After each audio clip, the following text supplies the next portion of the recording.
Bonsoir à tous et bienvenue. Une nouvelle unité vient renforcer les rangs de la police ivoirienne. Police Recours fera partie désormais de notre quotidien avec en ligne de mire la prévention, l'assistance et le recours. L'unité a été lancée cet après-midi au plateau par le ministre de l'Intérieur et de la Sécurité. Dans ce journal, vous aurez les confidences de parents et proches de migrants tués en mer, une cible qui pleure dans le silence des proches perdus sur la route de la migration clandestine. L'une de nos équipes a rencontré plusieurs familles de victimes qui dépeignent un quotidien bien difficile. Témoignages poignants à suivre. Et puis, cette initiative pour freiner la rareté de l'huile sur le marché, le Conseil EVA Palmier à Huile et le ministère de l'Agriculture ont décidé de suspendre de façon temporaire toute exportation d'huile de palme brute et d'huile de palme raffinée. Comment cette décision impacte-t-elle le marché? L'huile est-elle effectivement à nouveau disponible en quantité suffisante? La petite enquête de nos équipes à suivre dans ce journal. La police ivoirienne vient de s'enrichir d'une nouvelle unité, sa dénomination Police Recours, qui fera partie désormais de notre quotidien, avec en ligne de mire la prévention, l'assistance et le recours. L'unité a été lancée cet après-midi au plateau par le ministre de l'Intérieur et de la Sécurité. Le général Vagondo Diomandé a encouragé ses hommes à privilégier la rigueur et le professionnalisme pour la sécurité des populations. Salif Yalekwe, Fulgence Kissiedou.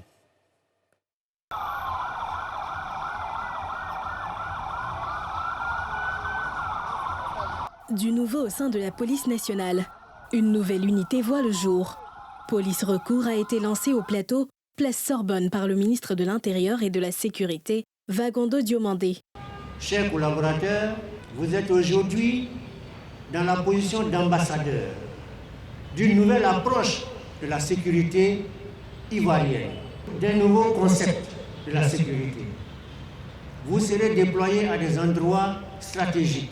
Rien ni personne ne doit vous distraire des objectifs qui vous sont assignés. Veillez absolument sur la sécurité des citoyens et de leurs biens.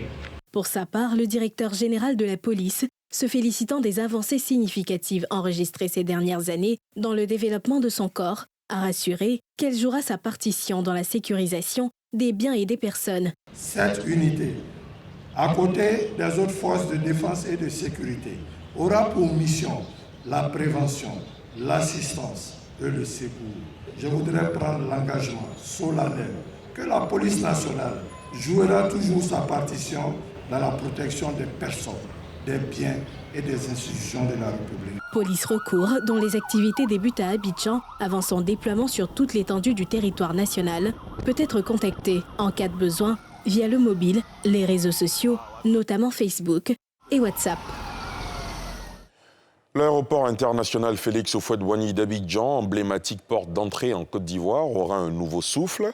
Créé il y a plus de 60 ans, cet important pôle de croissance pour la ville et pour le pays est entré hier dans une phase de réhabilitation et d'extension en vue d'accueillir confortablement les nombreux vols internationaux, nationaux et régionaux qui en font un hub régional essentiel.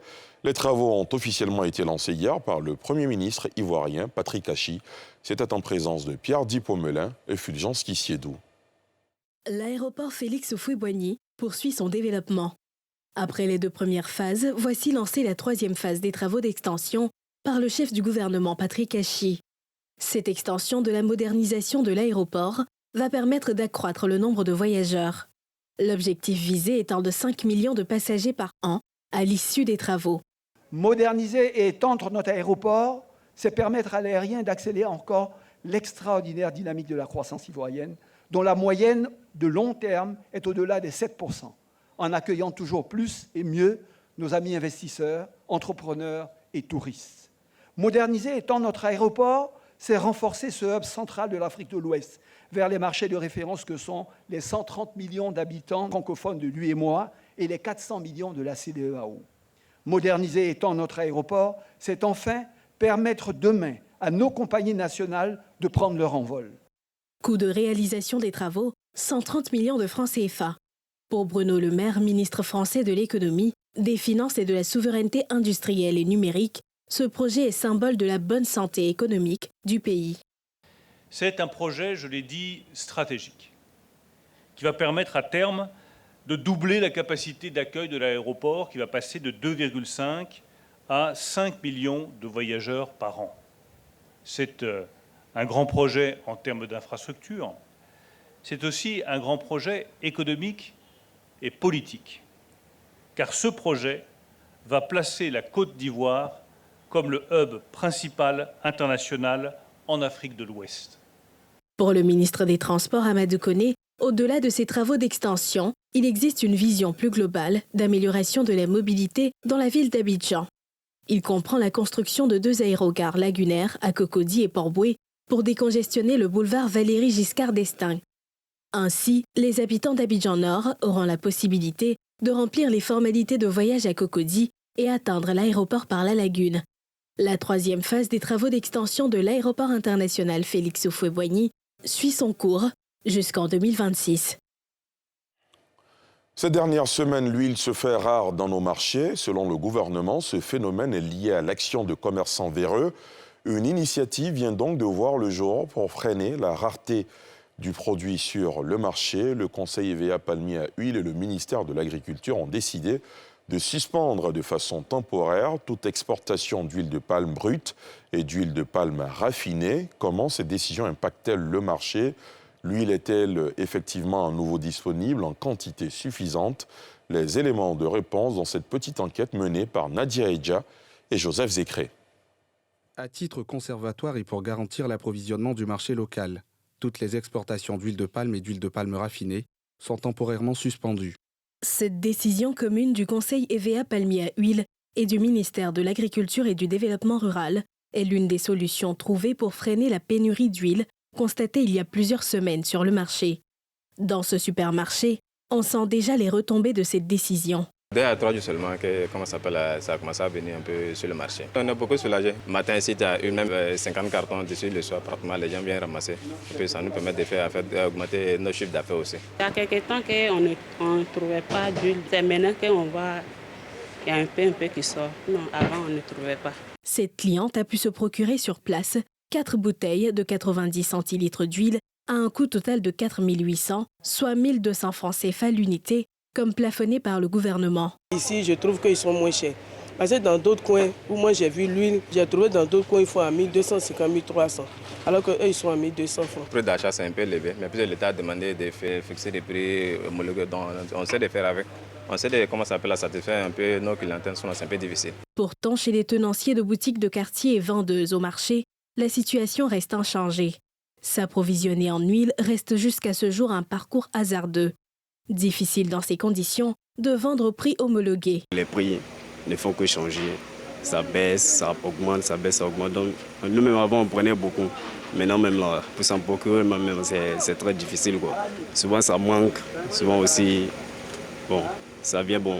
Quand ça vient, ça ne dure pas. Ça ne fait que baisser nos chiffres d'affaires, quoi. Je suis partie le dimanche aussi, je n'ai pas eu. Hier aussi, c'est parti, je n'ai pas eu. Donc, c'est le matin, c'est parti, j'ai eu un peu. Mais c'est en détail, j'ai pris. Les petites bouteilles, je prends à 1300. Donc, moi, je vends les grandes bouteilles à 2100 francs et puis les petites bouteilles à 1400. Pour que je gagne 100 francs sur une bouteille. Ça, là, j'ai payé un peu, puis j'ai eu beaucoup pour vendre. Il n'y a pas. Là, il n'y en a pas. Quand tu vas dans les magasins, tu vas promener, il n'y a pas. Même dans les supermarchés, là. Des fois, on va dans les supermarchés, on paye à 1200. Tu ne veux pas perdre tes clientèles, tu viens déposer, tu vends ça à 1300. Afin de continuer à faire des bénéfices tout en satisfaisant la clientèle, ces commerçants plaident pour un meilleur contrôle du ministère du Commerce et de l'Industrie. Les gens là, ils peuvent limiter, mais ça dépend. S'il n'y a pas de contrôle, là, tout ça là, c'est zéro. Si eux-mêmes, ils savent faire contrôle normalement, là, s'il n'y a pas à côté, hein, on va s'en sortir. Sinon, où on est là, c'est pas à faire. Ils n'ont qu'à rentrer dans les magasins comme à Djamé pour voir quand ils vont donner prix à la télé. Quand on doit vendre telle chose, tel prix, il ne faut pas qu'ils vont dépasser. En attendant que les contrôles déjà entamés fassent tout leur effet, le consommateur est invité à dénoncer toute pratique illicite de prix au 1343, numéro vert de la brigade de contrôle du ministère du Commerce et de l'Industrie. Un autre produit de grande consommation autour duquel existent des spéculations et velléités d'augmentation, le prix du pain augmentera-t-il? Non, à en croire 2 fédérations de syndicats de boulangers de Côte d'Ivoire qui se désolidarisent de l'augmentation annoncée par leurs pairs. Ces organisations l'ont annoncé ce mardi. La FECOPSI et la FIBAPSI jugent les raisons évoquées par le haut patronat de la boulangerie-pâtisserie pour justifier cette augmentation infondée et dénoncent cet acte qui, selon ces structures, est de nature à affecter le pouvoir d'achat des populations. Les précisions de Mardoché Kwasi et Mathurin Badé. La Fédération des coordinations professionnelles de boulangerie et pâtisserie de Côte d'Ivoire, FECOPSI, et la Fédération interprofessionnelle des patrons artisans boulangers et pâtissiers de Côte d'Ivoire, FIBAPSI, ont indiqué, lors de ce point de presse, ne pas se sentir concernés par ce projet. Cette annonce du haut patronat de la boulangerie-pâtisserie en Côte d'Ivoire est un acte délibéré et déplacé qui vise à troubler la quiétude des consommateurs ivoiriens en cette période de fête de fin d'année, a indiqué Diallo Boubacar, vice-président de la FECOPSI. Cette déclaration faite par le HBPCI n'engage que ses auteurs. Nous, FECOPSI, FIPAPSI, réunis ici ce jour, déclarons qu'il ne s'agit que d'un acte isolé et déplacé pour attenter à la quiétude des Ivoiriens et des consommateurs en cette fin d'année 2022. En effet, le gouvernement soutient le secteur avec la mise en place d'une subvention, d'un fonds de garantie. Tout cela est acté dans l'attestation gouvernementale du 30 mars 2022. Eu égard à tout ce que nous avons relevé plus haut, la FECOPSI et la FIPAPSI ne sauraient accepter de s'associer à une telle désinvolture venant de nos camarades du HBPCI. La sortie de ces deux structures fait suite à celle du haut patronat du secteur de la boulangerie qui s'est réuni samedi dernier pour annoncer une hausse du prix de la baguette de pain en Côte d'Ivoire dès la fin du mois de décembre. Pour rappel, depuis mars dernier, le gouvernement ivoirien, en accord avec les professionnels du secteur, a fixé le prix de la baguette de pain de 174 grammes à 150 francs CFA et celui de la baguette de 230 grammes à 200 francs CFA. Plus que 4 jours avant la fête de Noël et comme toujours, les enfants sont à l'honneur. Des jouets de tout genre pour les filles et garçons sortent des magasins pour donner de la joie aux tout-petits. Un sujet de Moussa Nikiema et Rikimou. Je veux du tas. Dinette, voiture télécommandée, vélo, poupée, super-héros, les jouets pour enfants sont à l'honneur pour la fête de Noël. À quelques jours de la célébration, les jouets pour enfants s'arrachent comme de petits pains. Ma fille elle veut la dinette, mon fils il veut la voiture télécommandée. Donc c'est ce que je suis venue acheter aujourd'hui. Les prix sont abordables, c'est bon. Bon, comme toujours, chaque fête de Noël, j'achète toujours des cadeaux pour mes enfants. Donc aujourd'hui, je suis venu acheter une voiture pour mon fils. Au fur et à mesure que les choses avancent, au fur et à mesure aussi tout devient cher. Donc on doit s'adapter à ça. Tout se passe merveilleusement bien. Les clients viennent, ils sont tous satisfaits. On essaye de monter les véhicules pour nous donner. Tout ça, tout se passe très bien. Il y a des personnes qui viennent, qui prennent des jouets à pile. Certains prennent d'autres qui sont télécommandés, d'autres prennent d'autres jouets qui ne marchent pas avec la pile. Mais ça, c'est vraiment du tout ça. Chaque enfant représente un budget dont la satisfaction n'est pas toujours évidente. Mais c'est la fête et les enfants sont à l'honneur. Comme pratiquement pour les petites filles et autres, bon. Ce sont les jouets de les poupées qu'elles aiment. Donc bon, je suis venu chercher une poupée pour ma fille. Si tu as les moyens, tu peux prévoir des trucs en avance. Mais si tu n'as pas les moyens, tu attends au moment opportun pour que tu puisses faire ton choix, ou faire ce que tu peux pour les enfants. C'est à cause des fêtes que je suis venue acheter bébé à mes enfants. 2 filles, un seul garçon. Moi là n'est pas suffi, c'est trop cher. Le marché est très lent, mais on dit merci à Dieu. Parce que souvent, il y a les parents qui viennent demander certaines choses qu'on n'a pas. Bon, il y a d'autres qui en trouvent aussi pour eux. Compte tenu des prix différents, c'est un peu compliqué. Mais Inch'Allah, ça va aller. Au magasin, tu peux trouver quelque chose là-bas peut-être. Par exemple, comme cette poupée-là, 15 000. Or, chez nous ici, avec 13 000, tu peux en avoir. On cherche 500, 200, sur d'autres articles. Bon, cette année, ça ne bouge pas trop. C'est à partir du 23, du 24 que les jeux bougent beaucoup. Chaque année, ce sont des milliers de cadeaux qui sont offerts aux enfants à l'honneur de la célébration de la Noël le 25 décembre. Le Père Noël, toujours plein de bonté, n'oublie pas les petits anges. Trouver le bon cadeau n'est pas toujours chose facile. L'affluence et l'insécurité à certains endroits ne facilitent pas toujours la tâche aux parents. Dans bien d'endroits, la forte affluence dans les espaces de vente peut exposer clients et vendeurs aux agressions et vols. Comment s'organisent donc les commerçants et autres à pouvoir public pour sécuriser les clients et les marchandises? Le reportage de Mardoché Kwasi et Mathurin Badé. Forum des marchés sur le boulevard Nangui à Brogrois, dans la commune d'Adjamé. À moins d'une semaine de la fête de Noël, l'ambiance est montée d'un cran. L'endroit grouille de monde et chacun cherche à se frayer un chemin pour faire ses courses. Un décor dont profitent certains malfaiteurs pour agresser clients et ou commerçants pour les dépouiller de leurs biens. Pour faire face à cette situation et permettre aux milliers de visiteurs de la commune de faire leurs emplettes en toute quiétude, la mairie d'Adjamé, à travers la police municipale, a mis en place un dispositif exceptionnel. De la mairie jusqu'à nos corridors Mayafa, nous avons 10 brigades sur tout, que nous avons posées dans tous les carrefours et les recoins. Aux 220 logements, grand bloc aussi, nous avons posté les éléments là-bas pour surveiller tout ce qui est client, pour surveiller aussi les commerçants. Nous appelons tous les clients à venir sereinement à Adjamé. Du côté des grandes surfaces également, on a pris des dispositions pour protéger clients et marchandises, mais aussi des agents pour se prémunir de tout vol.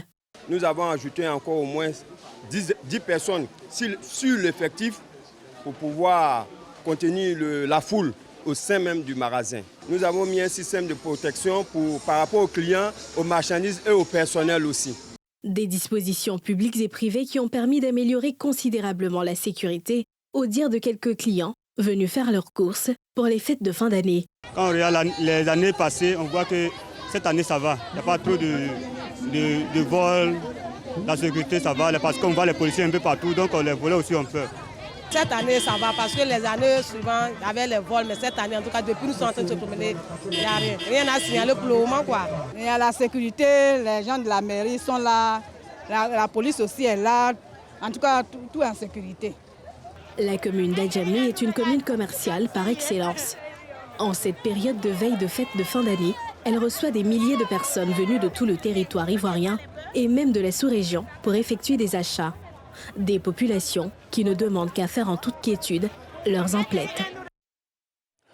Vous le savez, beaucoup de migrants perdent la vie dans la mer et comme je vous l'annonçais en titre, NCI News vous propose ce soir les confidences de parents et proches de migrants tués en mer, une cible qui pleure dans le silence des proches perdus sur la route de la migration clandestine.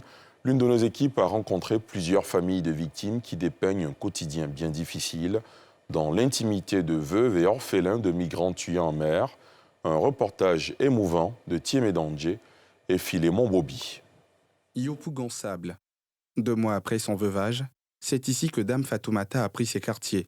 Anciennement commerçante de pagne, elle s'est reconvertie en vendeuse de bananes braisées. Quand mon mari est décédé, c'était un migrant, donc comme il n'a pas les moyens pour faire autre chose, je vais me débrouiller pour vendre bananes, pour pouvoir faire les petites choses, les petits trucs pour mes enfants. Cette activité fait suite au décès en mer de son époux. Quand la victime de la migration irrégulière tentait l'aventure sur Lampedusa, elle était enceinte de leur dernière fille. Cette gamine sur ses pieds. Difficile alors de retenir ses larmes.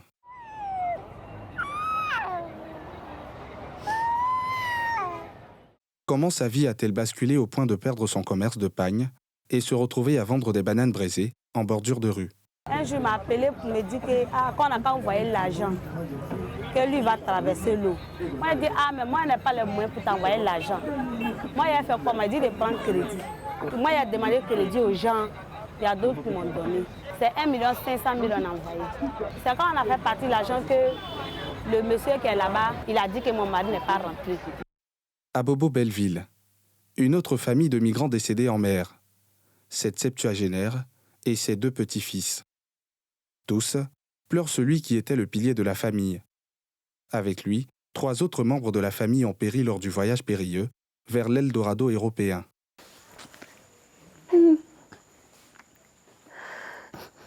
En l'absence de son aîné, le quotidien est désormais bien difficile aussi bien pour les enfants que pour la grand-mère, qui assure désormais le rôle de mère. C'est mon fils qui a disparu. C'est lui qui assurait tout. Il était l'aîné d'une fratrie de 10 enfants. J'ai fait 3 mois sans le voir. Je suis passée à la maison où il vivait. On m'a informé de son voyage avec sa femme qui était enceinte de 7 mois et leur dernier bébé. 1 à 2 ans après, la nouvelle est tombée que leur bateau a chaviré. Tout le monde au quartier et au marché avait l'information, sauf moi. Comment me dire que tous ces 4 proches sont restés dans l'eau.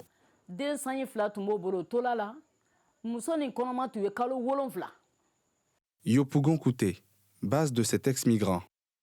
La destination de son projet migratoire, le Koweït. Monsieur n'a pas eu le courage de me dire que je venais travailler au désert. Ça m'a choqué. Imaginez qu'au XXIe siècle, c'est-à-dire moi je dis je suis allé à l'école, et puis quelqu'un qui n'a pas le même niveau que moi, il arrive à me vendre par ignorance et par manque d'information. À terme, la bonne fortune lui sourit. Après avoir frôlé la mort à plusieurs reprises, il regagne Abidjan. Des années se sont certes écoulées, mais la douloureuse expérience reste vivace dans son esprit. Et dit aux policiers que là où je suis arrivé, je vais dans mon pays.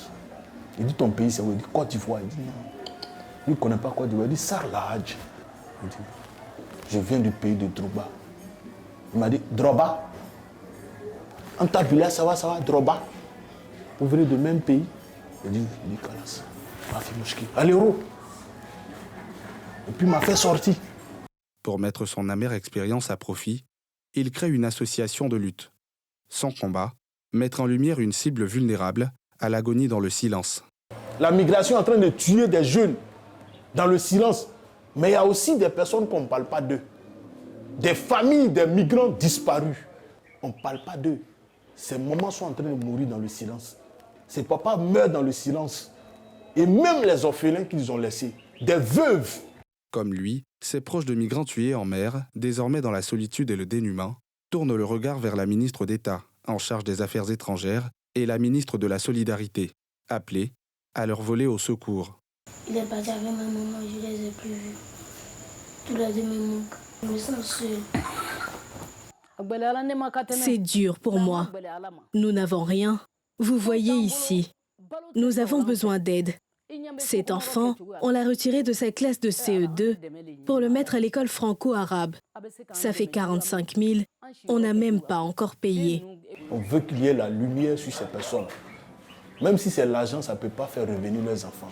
Mais au moins que la solidarité autour de ces personnes, je pense qu'à un moment donné, ça peut consoler ces mamans, ça peut consoler ces familles, ça peut consoler ces enfants. Le sort du président de l'association de lutte, cette jeune ex-migrante l'a connue. De retour au pays la semaine dernière, elle avait été vendue à Oman par son oncle. Toute soulagée, elle laisse derrière elle une autre compatriote, victime de traite. L'époux de cette migrante en détresse, aux portes de statut de veuf et ses enfants, donnent eux aussi de la voix pour son retour au pays, avant qu'il ne soit trop tard. Abidjan redevient la perle des Lumières à partir de ce soir. La mégalopole brille depuis quelques heures de mille feux. Pendant près d'un mois, les Abidjanais auront le loisir d'admirer les luminaires qui ont envahi notamment le quartier des Affaires Le Plateau et plusieurs grandes artères et communes. Le top départ de l'illumination d'Abidjan a été donné ce mardi par Dominique Ouattara, la première dame de Côte d'Ivoire, devant un public qui n'a pas boudé son plaisir devant tant de féeries et de beaux.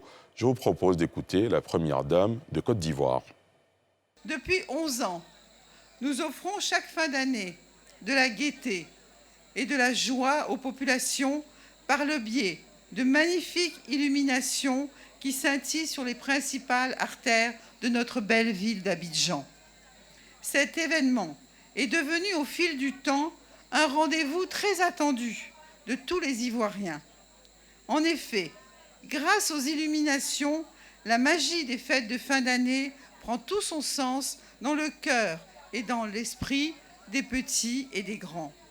Et je souhaite que cette année encore, chaque famille puisse vivre d'inoubliables moments de convivialité auprès des êtres aimés en cette fin d'année.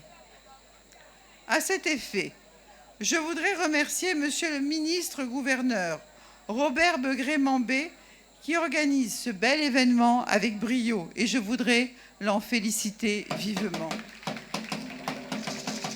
Le 31 décembre prochain, il sera procédé au traditionnel feu d'artifice placé sous le thème « La magie des vœux ». Ce spectacle marquera d'une bien jolie manière le passage à l'année nouvelle que je souhaite, paisible et fructueuse pour tous. Mon vœu est que chacun de vous profite pleinement de ces moments merveilleux et que toutes ces illuminations continuer à scintiller dans nos cœurs tout au long de l'année 2023. Et c'est ici que prend fin ce journal préparé par l'ensemble de la rédaction, réalisé par Moussa Doumbia. Merci de l'avoir suivi. Je vous souhaite de passer une excellente soirée sur la nouvelle chaîne ivoirienne.